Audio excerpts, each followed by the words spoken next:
नमस्कार दोस्तों, स्वागत है आपका अपने YouTube channel maker of modern teacher पर। तो जैसा कि आप सब स्क्रीन पर देख पा रहे हैं, आज के टॉपिक में है सामाजिक विज्ञान शिक्षण की विधियां। पेपर 9 यानी कि सामाजिक विज्ञान शिक्षण पर्यावरण अध्ययन 1 के अंतर्गत पढ़ाया जाने वाला विषय है, जिसमें एक महत्वपूर्ण प्रश्न जो हर साल पूछा जाता रहता है, सामाजिक विज्ञान शिक्षण की विभिन्न विधियों की चर्चा करें। और उनमें से 3 विधियां तो बार बार पूछी जाती हैं, जिनमें सबसे नंबर 1 पर है विचार विमर्श विधि, फिर है समस्या विधि और एक है निरीक्षण विधि। तो आज मैं आपको सबसे पहले सामाजिक विज्ञान शिक्षण की विधियों का परिचय देते हुए विचार विमर्श विधि के बारे में विस्तार पूर्वक बताने जा रहा हूँ। तो सामाजिक विज्ञान शिक्षण की विधियां, जैसा कि आप सब स्क्रीन पर देख पा रहे हैं।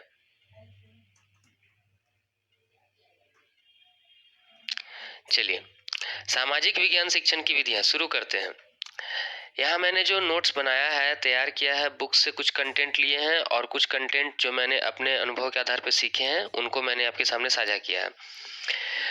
आधुनिक शिक्षा शास्त्र इस तथ्य पर बल देता है कि संपूर्ण अनुदेशन प्राकृतिक क्रम में श्रेणीबद्ध एवं व्यवस्थित किया जाना चाहिए। इसका मतलब है कि आज के टाइम में जो मॉडर्न टीचिंग पेडागोजी है, यह हमें बतलाता है कि अनुदेशन यानी कि इंस्ट्रक्शन जो टीचर अपने बच्चों को गाइडेंस देते हैं, वह एक नेचुरल वे में हो, ताकि बच्चा उसे आसानी से सहजता पूर्वक सीख सके, और श्रेणीबद्ध यानी कि एक के बाद एक क्रमगत व्यवस्थित रूप में हो। जॉन ए कमेनियस के अनुसार शिक्षक को अपना अध्यापन कार्य करते समय छात्रों की ज्ञानेंद्रियों को जागृत करके उनमें ज्ञान एवं समझदारी को विकसित करना चाहिए। मतलब जॉन ए कमेनियस, इनको प्रकृतिवाद के जनक के रूप में जाना जाता है, बेकन और कमेनियस, ये दोनों को। तो जॉन ए कमेनियस का कहना है कि शिक्षक को अपना अध्यापन कार्य करते समय छात्रों की ज्ञानेंद्रियों को जागृत करके उनमें ज्ञान एवं समझदारी को विकसित करना चाहिए। मतलब कोशिश करना चाहिए कि उनमें किसी भी तरह से ज्ञान और समझदारी विकसित होती रहे और उनकी ज्ञानेंद्रियां जागृत होती रहें, ताकि वे सीखने के प्रति उत्सुक रहें। रूसो ने अपने ग्रंथ एमिल में प्रकृति, मानव एवं वस्तुओं को शिक्षक माना है। यह सीटेट का भी प्रश्न है कि एमिल ग्रंथ किसके द्वारा लिखी गई है। तो एमिल एक पुस्तक है जो रूसो के द्वारा लिखी गई है। उसमें उन्होंने बताया है कि प्रकृति ही बच्चे की वास्तविक शिक्षिका होती है, एवं इसी के अनुरूप सीखने के विभिन्न सिद्धांतों का प्रतिपादन किया गया है, जैसे क्रियाशीलता या करके सीखने का सिद्धांत, प्रयोग द्वारा सीखना, निरीक्षण द्वारा सीखना। बाद में पेस्टालॉजी एवं उनके शिष्य फ्रॉबेल एवं हर्बार्ट ने शिक्षण शास्त्र को आगे बढ़ाते हुए क्रमशः किंडरगार्टन पद्धति और अनुदेशन पद्धति को जन्म दिया। फ्रॉबेल का नाम हम सब जानते हैं कि उन्होंने किंडरगार्टन पद्धति, और हर्बार्ट का भी नाम आता है पंचपदीय प्रणाली। तो इन दोनों के बारे में भी हम पढ़े हैं। आगे देख रहे हैं कि मैडम मारिया मॉन्टेसरी ने शिक्षण के स्थान पर अधिगम को बल दिया और उन्होंने स्व शिक्षा पर द्वारा सीखने पर बल दिया है। फ्रॉबेल ने खेल द्वारा सीखने की पद्धति को आधार बनाया, और आधुनिक युग में आज के समय में जॉन डीवी ने अनुभव द्वारा सीखने को यानी कि करके सीखने की शिक्षण पद्धति को आधार बनाया। ये था शिक्षण पद्धति यानी कि शिक्षण विधि, टीचिंग मेथड्स क्या होता है, कैसे कैसे इसकी शुरुआत हुई, कैसे कैसे विधियां परिवर्तित हुई, क्या उनका आधार बना। हम बात करते सामाजिक विज्ञान के शिक्षण विधि पर। सामाजिक विज्ञान के शिक्षण विधि को मूल रूप से 3 भागों में वर्गीकृत किया गया है। इनको हम अपने उत्तर में डील करके भी लिख सकते हैं विस्तृत पूर्वक। पहला है परंपरागत विधि। परंपरागत विधियां जो पुराने समय से हमारे विद्यालयों में आश्रमों के समय से, गुरुकुल आचार्य कुल के समय से चलती आ रही हैं, वैसी विधियां। इनमें सर्वप्रचलित विधि जो है पाठ्य पुस्तक विधि, किताब देखो, पढ़ो, पढ़ाओ और सीखो। दूसरी विधि शिक्षक केंद्रित विधि।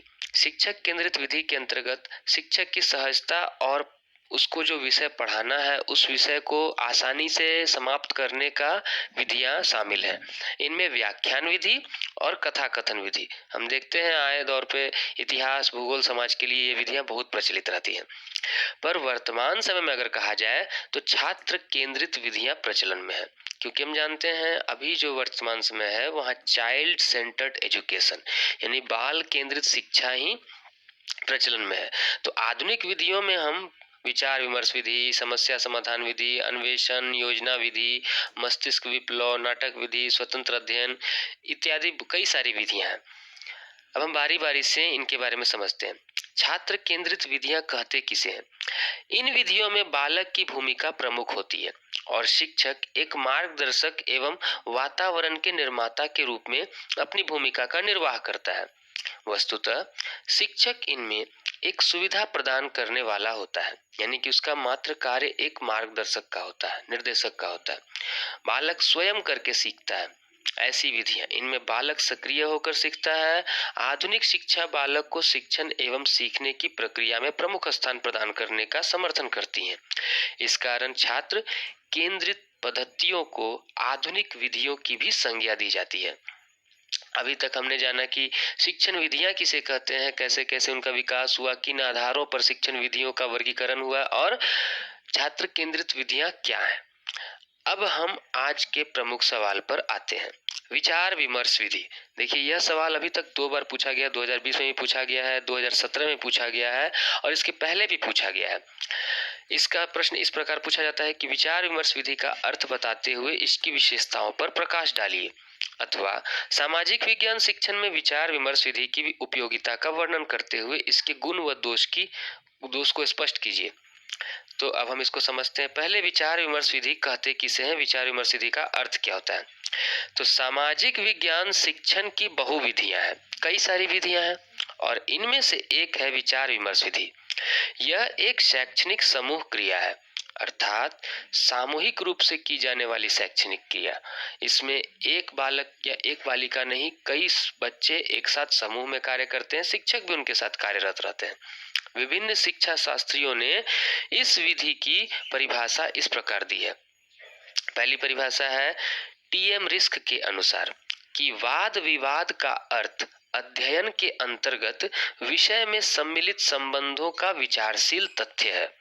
मतलब जो भी टॉपिक या जो भी विषय वस्तु हम वाद विवाद के अंतर्गत रखते हैं तो वह जो है उस विषय का विचार जो लोगों के द्वारा व्यक्त किया जाता है वही विचार वाद विवाद है। जॉनसन के अनुसार विचार विमर्श अशुद्ध रूप में एक सामाजिक क्रिया है। विचार विमर्श शुद्ध रूप में एक सामाजिक क्रिया, चूंकि हम जानते हैं कि यह एक व्यक्ति या एक बालक बालिका से होगा नहीं, तो इसमें एक समाज की आवश्यकता होती है। ये हमने 2 परिभाषाएं देख ली। 2 परिभाषाएं काफी होती हैं उत्तर में लिखने के लिए। आगे देखते हैं विचार विमर्श विधि की विशेषताएं। प्रबंधों का विचारशील तथ्य पहला विशेषता है। इसके अंतर्गत एक विषय या समस्या में सम्मिलित संबंधों का विचारशील तथ्य के रूप में वर्णन किया जाता है।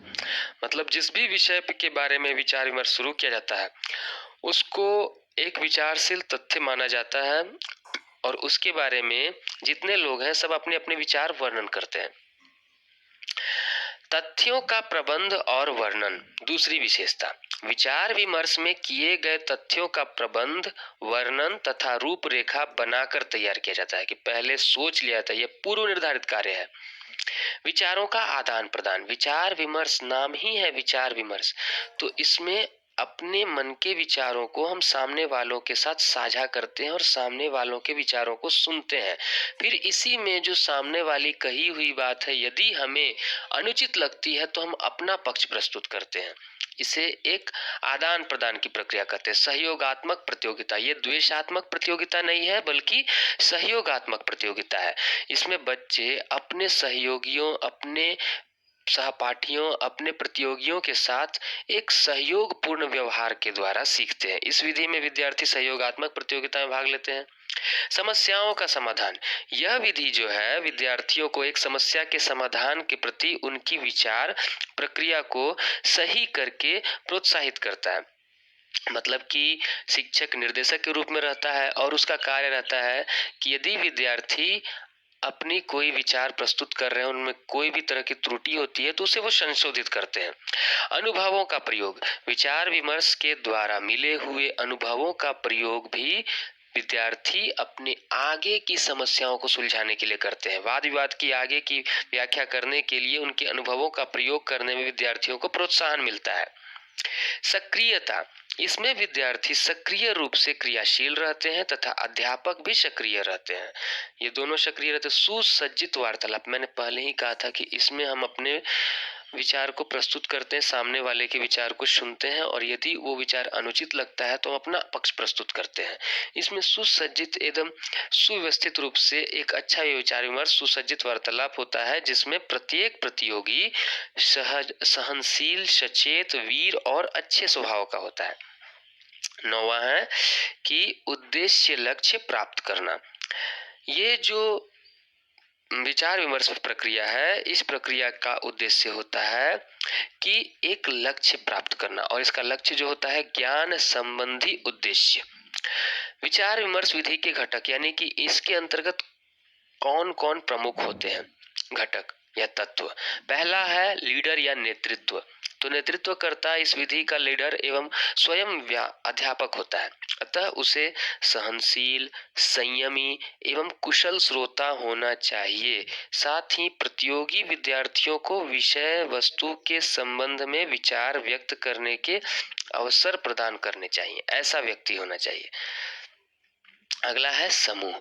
इस विधि के लिए विद्यार्थियों के समूह का वर्गीकरण ध्यान पूर्वक किया जाना चाहिए ताकि प्रत्येक विद्यार्थी को प्रेरित किया जा सके। हमें ये नहीं करना है कि समूह में सिर्फ मजबूत या फिर तेज बुद्धिमान बच्चों को ही रखा जाए। जो थोड़े से मंदबुद्धि या थोड़े से संकोची ऐसे बच्चे हों, उन्हें भी समूह में शामिल करना चाहिए ताकि वे भी अपने विचार प्रस्तुत कर सकें। विषय, वाद विवाद का विषय बच्चों की आयु, बौद्धिक, मानसिक व कक्षा के पाठ्यक्रम के अनुरूप रखा जाना चाहिए ताकि वे सहजता पूर्वक अपने विचार प्रस्तुत कर सकें। मूल्यांकन, विचार विमर्श की समाप्ति पर इस बात का मूल्यांकन अध्यापक को करना चाहिए कि विद्यार्थियों ने शैक्षिक उद्देश्यों को कहां तक प्राप्त किया। ये तो थे विचार विमर्श के घटक। अब हम पढ़ते हैं विचार विमर्श के प्रकार। कुल मिलाकर के अगर बोला जाए तो विचार विमर्श जो हमने पढ़ते हैं कि औपचारिक और अनौपचारिक, उसे ही मैंने बताया है कि 3 प्रकार के विचार विमर्श होते हैं। एक हो गया छात्र समूह द्वारा विचार विमर्श। इस प्रकार के विचार विमर्श में केवल विद्यार्थी या छात्र ही भाग लेते हैं और इसका आयोजन, संचालन आदि समस्त कार्य उनके द्वारा ही संभव होता है। जैसे कि कोई नाटक का मंचन किया जा रहा है, किसी खेल का आयोजन किया जा रहा है, कोई सांस्कृतिक कार्यक्रम का आयोजन किया जा रहा है। शिक्षक छात्र समूह द्वारा विचार विमर्श, इसमें भी इस प्रकार के विचार विमर्श होते हैं। इस विधि में शिक्षक एवं छात्र दोनों समान रूप से एक ही विचार विमर्श में भाग लेते हैं। और तीसरा है शिक्षक समूहों का विचार विमर्श, जो शिक्षक आपस में मिलकर के करते हैं। अगला है विचार विमर्श विधि का मूल्यांकन। अब हम मूल्यांकन की चर्चा करते हैं तो सबसे पहले इनके गुणों को देख लेते हैं। विचार विमर्श विधि के गुणों में पहला नंबर है कि विचार विमर्श विधि में छात्र सक्रिय रूप से भाग लेते हैं। सही बात है।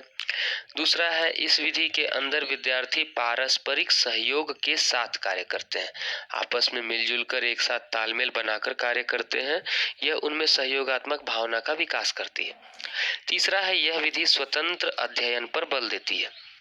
चौथा है यह विधि बच्चों की बौद्धिक, तार्किक व चिंतन शक्ति का विकास करती है। अब हम देखते हैं विचार विमर्श विधि के दोष। पहला है कि इस विधि में समय अधिक लगता है, यह अधिक खर्चीली होती है। यह विधि छोटी कक्षाओं के लिए अनुपयुक्त है, अनुपयोगी है। और तीसरा, इस विधि में कभी कभी प्रतियोगिता द्वेष का कारण बन जाती है, बच्चे आपस में ही द्वेष करने लग जाते हैं। तो इसलिए हमें इन विधियों का प्रयोग करने के लिए अनुभवी शिक्षकों की काफी आवश्यकता है। तो इस प्रकार हमने आज देखा विचार विमर्श विधि। अगली कक्षा में हम समस्या विधि और फिर निरीक्षण विधि की चर्चा करेंगे। तब तक के लिए धन्यवाद।